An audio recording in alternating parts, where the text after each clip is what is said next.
welcome to the Danger Zone. It's Ashley. Everything in this video can be found on a public domain, and the full disclaimers down below. I wish you lots of love and many blessings. We've been lucky with our little one. He's just so busy. He's all over the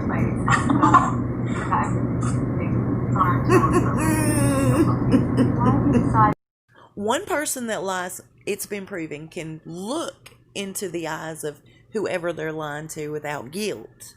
And again, it's been proven, 2 or more people, a team of liars, cannot look anyone in the face at the same time. Now, we'll get back to that in just a second, but did you happen to hear the lady on the Zoom call the other end laughing when Meghan was talking about Archie keeping her busy? She knew it was a lie too. So getting back to that lie thing, when they're a team, they cannot look anybody in the eye and lie together. They just can't. I've watched them. They've put their heads down. They fidget. He does hand signals. Prime example was at the Well Child event when they were fighting. While he was at the podium talking about the poor little sick kids, and God bless every one of them. While he was at the podium talking whatever, she was sitting directly in front of him, and he was talking about how, he couldn't imagine this happening to Archie. Well, evidently, his eyes, and you could see it in the video, caught hers, and he started laughing, trying to pass it off as a cry. With our little one, he's just so busy. He's all over the place. And he's on our toes, but we're really just so lucky. Now, when you heard that lady laugh, did you see Meghan's face? She heard it too, and she wasn't happy about it. But Harry looked very scared. Busted. Hey, this is just my... Listen, what does he own? That's just my opinion. What spell is he under? Something ain't right here. All decided to come together and do it. I mean, truth be told, and I was in the UK for a few years until we moved back here, I didn't realize there was the Black History Month in Britain. And so to have that brought to our attention was really exciting, I think, from a standpoint of everything that's going on in the world, but mostly just because it's not celebrating community. And really, if you're celebrating all of the individuals who are making an incredible impact within our community, then what a great thing to be a part of. Not only highlight those people that we either know personally and really find their work to be notable, but also to ask them to highlight who that next generation is, who those other people are. What it does is just really broaden the list of role models for young British people and people abroad, black or white, or any other color for that matter. I think you can only, we've talked about this before, you can only be what you can see, and I think you guys touched on it right at the beginning there, which is, the UK is incredibly diverse, and London especially is celebrated as one of the most diverse cities in the world.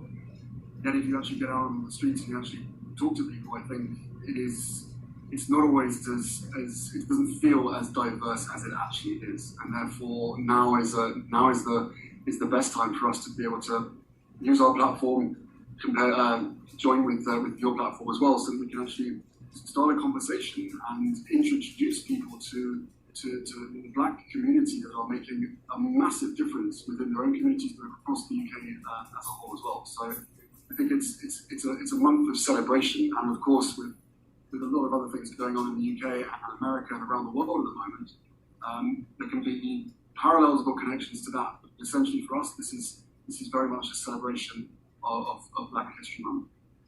And why is the project more significant now, especially with everything that's been happening with the Black Lives Matter movement and the protests across the globe? For me, it's awareness and it's education and it's teaching. I've had an awakening as such of my own, because I wasn't aware of so many of the issues and so many of the problems within the UK, but also globally as well. I thought I did, but I didn't.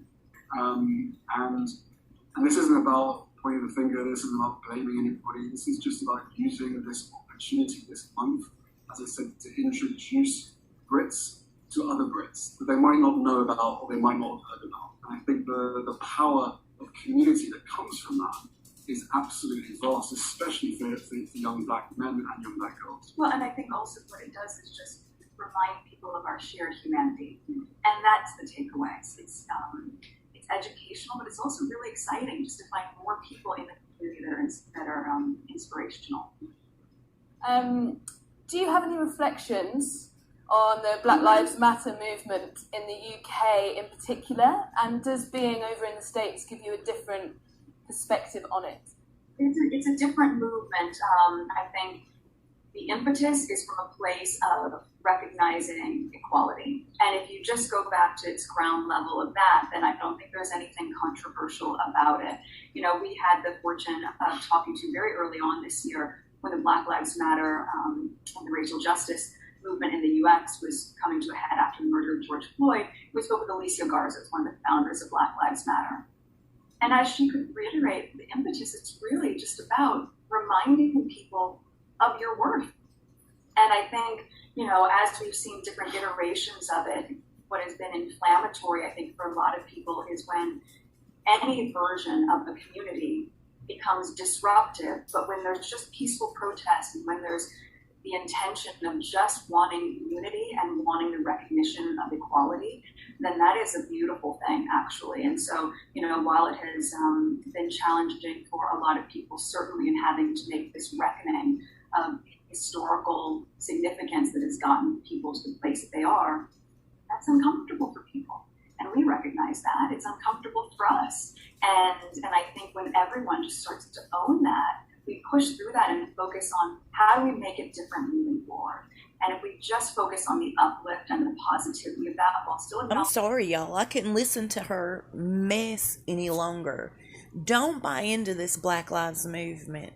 This is not good, it's not healthy, and it's not beneficial to anyone, black, white, or polka dot. Listen, you don't have to take my word for it. Here's a black doctor that's warning people via Twitter. Don't fall into this. Her name is Dr. Stella Emanuel, and here's what she says. Black Lives Matter's full of witchcraft. Black people are following witches that are invoking the dead to do their work of chaos, collecting money but not helping blacks. The lives of black people matter, but Black Lives Matter is run by 3 Marxist witches. Black people, wake up. This is from a doctor, a black doctor. So, if Meghan is so Black Lives Matter, why hasn't she considered Sasha Exeter's feelings a little more than what she has displayed or seems to be displaying? Jessica Mulroney has nothing to lose or gain, obviously. She turned down a big squeal book deal, remember? She's recently come out sharing with the world that Meghan checks on her daily. And actions totally speak louder than words. So what are you picking up from Meghan's actions, coddling Jessica, and just disregarding Sasha Exeter? My buddy Peter made a very good point the other day. How many people are on Meghan and Harry's staff for their McMansion? That, by the way, is solely in her name, and that alone is super suspicious, highly questionable. But how many people do they employ that happen to be non-white, since she's all about equality and all? Now, the last time anybody heard about their staff here in the States, we heard they were all Hispanic. Hispanics cooking and cleaning, if there's an Archie taking care of him, cutting grass, washing cars, running errands. And I'm sure these people don't receive half of the wage that they dang well deserve. And I'm sure they don't speak or understand English, because if they did, they wouldn't even be there. Nobody that can or does sticks around.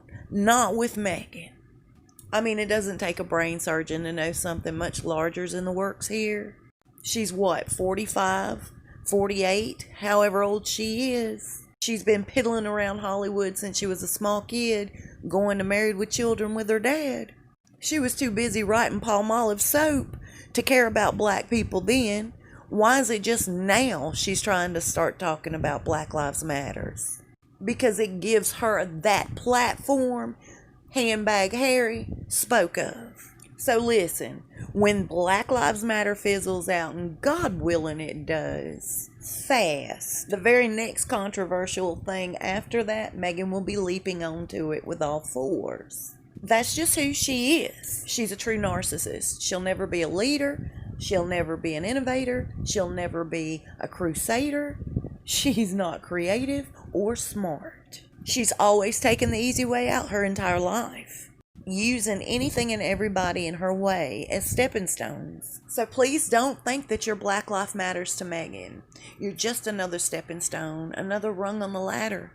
She truly reminds me of a female version of Charles Manson. You have to wonder why she's idolizing witches, why she was hanging out with the African voodoo priestess in Africa on the 3rd date, and why she went to the apothecary to see that witch. I can't say it enough. Birds of a feather flock together.